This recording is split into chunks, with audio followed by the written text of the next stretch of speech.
Hello everyone. So now in this video we will see about the offset command. So here you can see this one is our offset command. This one is our offset tool. So I will click here and once I click on this offset tool, you can see here more numbers of tools are open to make your offset command. So you can see this one is your graphical, then numerical.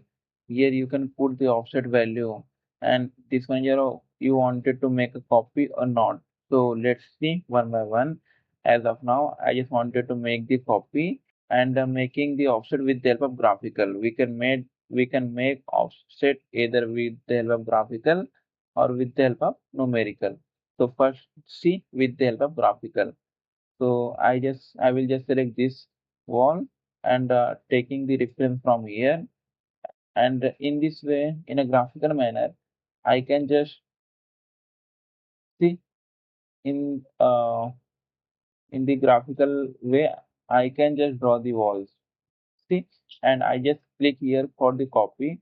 That's my original wall as I'm not deleting.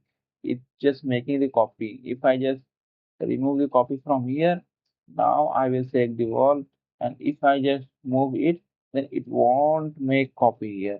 It will basically delete this wall, and new wall will be here basically.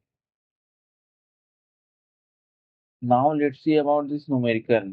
So first let me make undo. Yeah. So if I just click on this numerical value, and I will select the copy one option also.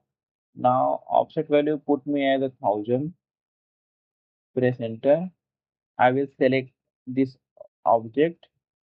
See, if I just select this face, basically this right side face, then this will make offset here. Let me make undo. If I just select this left side surface of the wall, then it will make offset on the left side. If I just select the right side of the surface, it will make offset on the right side. See, we can just make in this way. If I just select this left side of wall, then left side of surface, then it will make offset on the left side. See, in this way you can just use your offset command.